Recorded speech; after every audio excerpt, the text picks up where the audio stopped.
When this album was first announced in 2014, I had hair. I'm tired.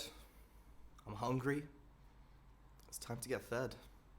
Kanye West is a lot of things. He's an artist, rapper, producer, fashion man, Kardashian, and more recently, a video game developer. He's had a string of critically acclaimed releases, a lot of Grammy wins as well for albums like My Beautiful Dark Twisted Fantasy, College Dropout.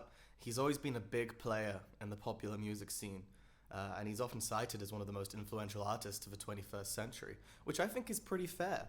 I mean, look at albums like 808s and Heartbreaks, how that really hard auto-tune, that minimalist production crosses over into other artists' work, like Drake especially. I mean, to be honest, he's a guy that doesn't really need a whole lot of introduction.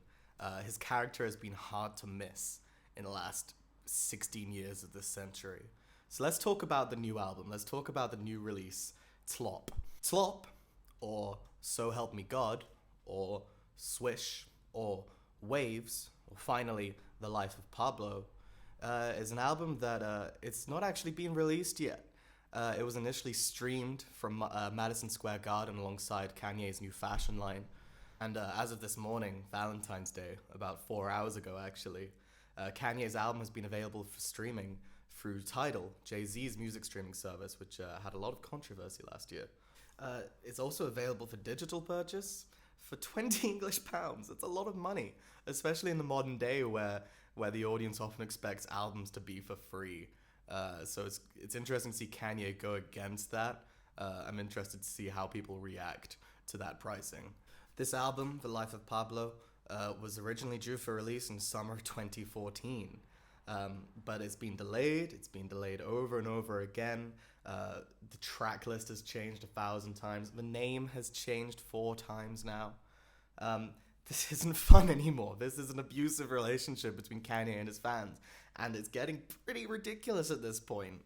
I kind of have an idea of what to expect from this album. I watched the live stream from Madison Square Garden. I enjoyed it quite a lot. I had some thoughts. It definitely feels like some of the production style of Yeezus, the quite raw, the quite stripped back but rather aggressive sound, is going to cross over into this album. But let's actually take a look at it. Let's take a look at The Life of Pablo by Kanye West.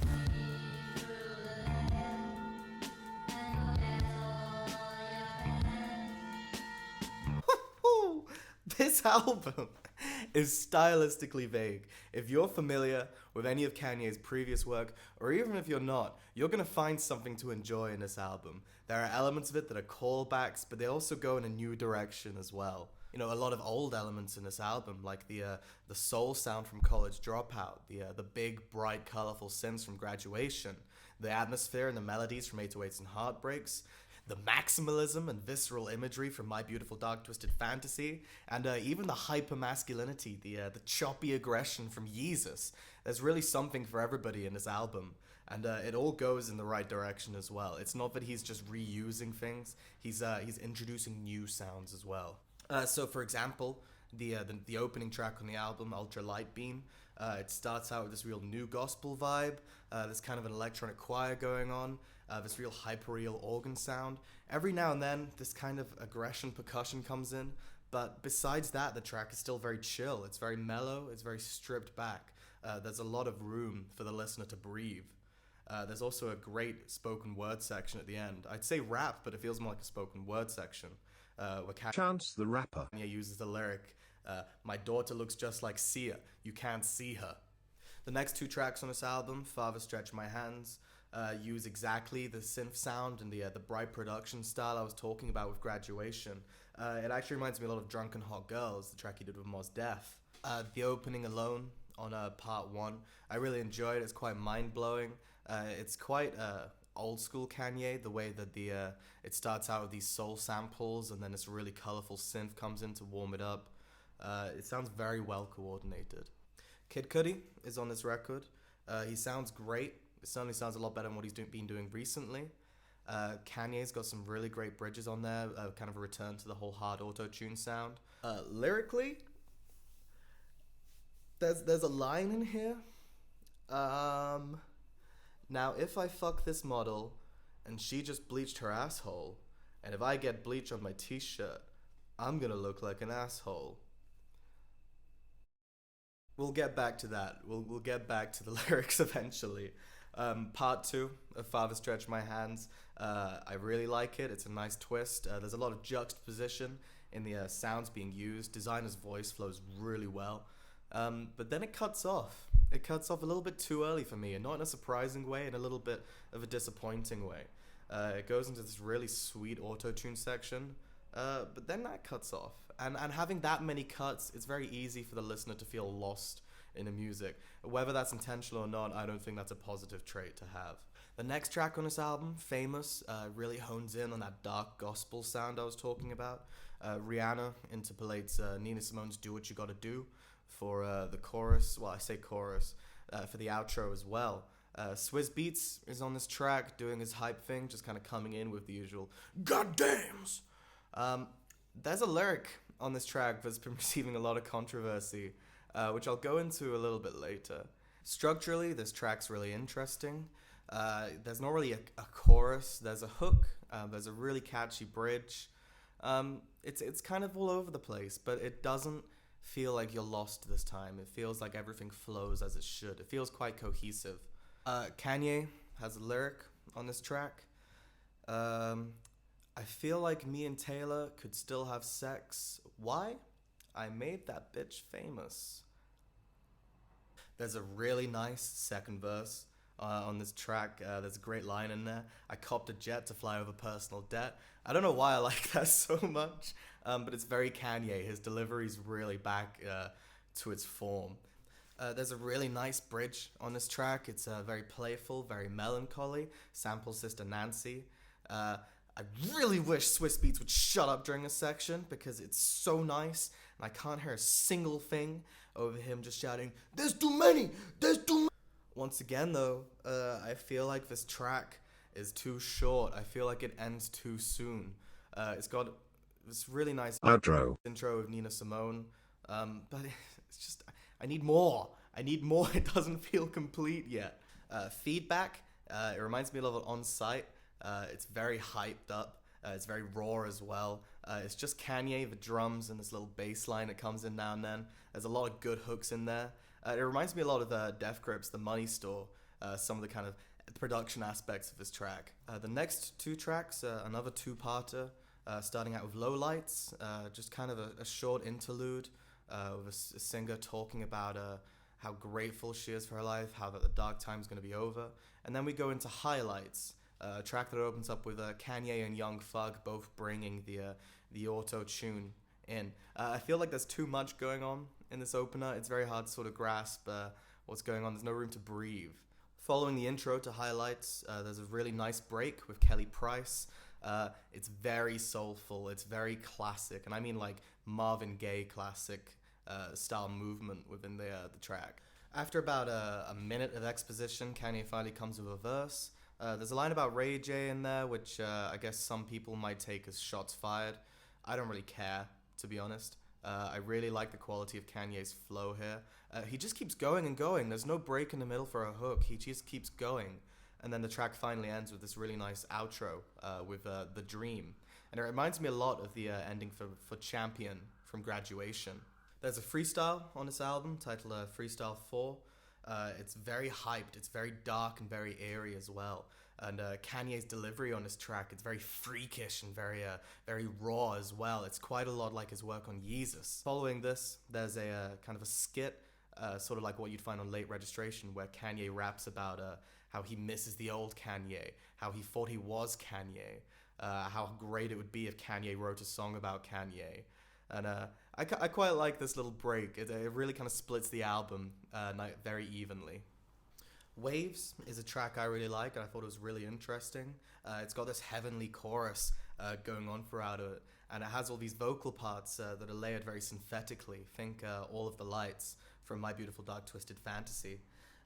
It's very brief with the trap hi-hats, which I really appreciate. I feel like that's quite an overdone trope at this point. This track, Waves, it's a song. It's not rap. It's all melody. It's very bright. It's very colorful. Not only that, it's very unstructured as well. It's just a looping part with a lot of improvised vocals in the top. It's really quite uplifting, this track, and I really enjoyed it. It's not dark at all. So Wild Waves is a very bright and colorful track. The next track, FML, completely goes against that. It's very sparse, very dark, very unique instrumentation, the kind of thing you'd find on a Bjork album. It's a very long intro, but the minimalism allows you to really soak up the emotion. The Weeknd, hot off a critically acclaimed release, has this really lovely chorus. It's a very short, very hooky. This album, it's a gospel album, to be honest. The amount of melody on this album, the layering of textures. This track, actually, FML, this is one of my favorite tracks. It's brilliantly done. It really builds its texture throughout the song. There's a lot of contrasting dynamics throughout, and the outro is amazing. Really great outro. It's so creepy. It's a really daunting swagger. This whole section flips the entire song on its head. It's very graphic. It's very monochrome. There's really eerie vocals going on throughout it. It reminds me a lot of Massive Attack's recent release, Ritual Spirit, with how droopy and psychedelic this outro is. Real Friends, initially released as part of Good Fridays, which made a comeback recently. It's a very nostalgic track. It's very reflective. It's very bittersweet. Ty Dolla and Kanye West, they really pushed the emotion out here, jumping between rapping and singing. Kanye West airing a lot of his inner demons here, questioning who he can trust, the futility of caring, and he doesn't do it in an aggressive way. He does it almost passive-aggressively, as though he's just having the final sit down with someone. And again, another lovely outro. There's a really lovely instrumentation going on here. There's harp, there's piano, all the while this female vocal is just howling over it. And that leads seamlessly into the next track, Wolves, which is one of the first tracks we heard from this album way back in early 2015. Wolves initially featured Vic Mensa and Sia, but those features have been dropped in favor of, surprisingly, Frank Ocean. That's right, Frank Ocean has crawled out of his hole to perform a really poignant outro. There's nothing I'd change on this track, to be honest, except maybe some of the crude imagery with the lines, I know there's corny people you wish you could unswallow. Regardless, I love this song. I love its structure as a canon. I love the vacancy in the productions, the female vocalist just howling off in the background. Some of the lyrics are very apathetic or even cynical as well. There's some really great imagery on this album too, a lot of religious, especially on this track, in which Kanye compares himself and his wife Kim to Joseph and Mary, and also actually not quite takes shots but talks about Kim's history and how that's tarnished her character a little bit. Following a brief intermission, we get a couple Good Fridays tracks, 30 Hours and No More Parties in LA. Firstly, 30 Hours, there's a really lovely watery sample of Arthur Russell's Answer Me that just runs throughout this entire track. All the while, there's just a very consistent beat underneath. It's not too minimalist, it's just a straight drum beat. And it works really well. It's consistent throughout the entire track. Kanye's performance on this track as well, it's very cohesive, it's very from the heart. And there's some really great lyrics in here, such as, my ex says she gave me the best years of my life. I saw a picture of her recently. I guess she was right. This is the easiest track to listen to on the album, at least so far anyway.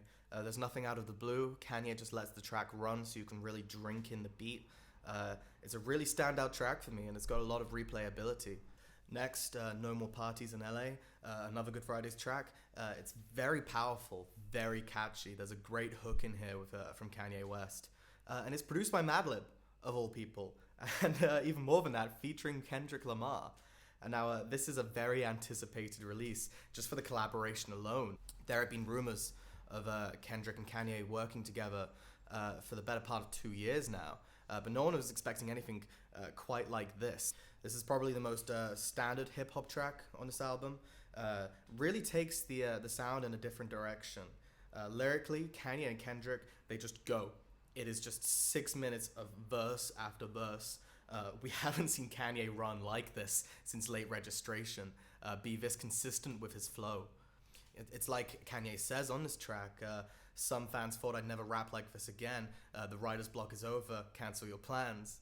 You know, Kanye actually manages to outperform Kendrick on this track. You know, Kendrick Lamar's input is great, don't get me wrong, but Kanye really holds his ground with a very well-paced, very strong verse. Finally, in the string of Good Friday's tracks, we have Facts, the freestyle that was released, I think earlier in January, maybe late December. There's a very clear grime influence on this track. The use of kind of synth brass, the way the lyrics are phrased are quite short and quite statement-like.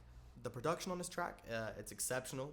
It feels like it belongs on Cruel Summer more than it does on this album, actually, with just how trap heavy it is. I dare say that this is actually my least favorite track on the album. I feel like it really disrupts the flow, really hurts the album as a whole product instead of individual tracks. I think the opening sample could have been used better. I really liked where he's going with it when he introduces it, but then he takes it away, and you're actually left a little bit disappointed with what it becomes. Speaking of disrupting the sound, the sonic flow of this album, the final track, Fade, it's a real return to form. It's a return to the more minimalist sound that we heard at the start of the album. It's much more stylistically appropriate. This track, it's obviously a dance track, the way the rhythms work, the classic house bass sound that goes on throughout, the 4 to the floor. All the while, you've got this rare earth sample just echoing over the top of all the music. It's really quite psychedelic and very dystopic. In a typical Kanye fashion, the beat switches up completely to a style that kind of reminds me a lot of the Watch the Throne collaboration he did with Jay-Z, tracks like That's My Bitch. And then that's it. The track just cuts off. It ends very abruptly and without any sort of pomp. There's no build-up towards anything. It just stops. And I was left really dissatisfied, you know? I actually felt like this track could or even should have gone on for like another 10 minutes. That's how infectious this beat is. And that's it. That's Tlop. That's The Life of Pablo by Kanye West, the most anticipated release of this decade so far. I feel it. Overall, this album's really brilliant. It's really more than I'd anticipated. You know, my expectations dropped a little bit after the release of Facts, but there are still 17 fantastic tracks on this album that really sound very fresh and very unique. The first 13 tracks of this album, in my opinion, is where the key material really lies. There's a clear sonic direction, it's much more focused, it's much more exciting as well. The production on this record is flawless. It's amazing, actually. The dark gospel aesthetic that Kanye is going for here really pulls through, using the choir, the textures, the melodies, and the instruments that are used here. I mean, just listen to Ultra Light Beams, Waves, Real Friends, and Wolves. You know, they're very industrial tracks, they're very lo-fi, they're very neon church. Kanye really knows how to tie an album together and really keep things consistent. The lyrics, however, are pretty detrimental to the quality of the album. I talked about the bleached asshole line, the Taylor Swift line as well. It's not that they're offensive, it's just that they lack a lot of substance, they lack any real purpose towards the album. I feel like a lot of the features in this album do a better job lyrically than Kanye does. But the thing is, you don't go to a Kanye record for the lyrics. You go because of the high production quality, the new sounds that Kanye introduces to the pop music environment. You know, Kanye's production, it's always been trend-setting. It's really what makes him one of the more influential artists of the 21st century. Overall, I think I'm going to give this album an A-. I feel that the production is fantastic. All the songs sound very new, very modern as well. There's a clear sonic focus here, but the lyrical content really holds the album back.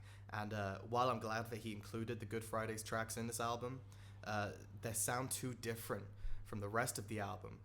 It really pulls the momentum down a notch. This has been Andrew Edwards from Dirty Boots. This is actually my first official release. I had a bunch of other reviews lined up to be released, but as soon as Kanye's album, I had to do that as soon as I could. Let me know what you want me to review next. I'm always happy to hear new music. I'm always happy to hear what you guys think of new music. And I look forward to seeing you again. Thank you very much. Hey everyone, this is Andrew. Please don't forget to subscribe to my video, please. Thank you. Your love is fade. Your love is fade. Your love is fade. Your love is fade.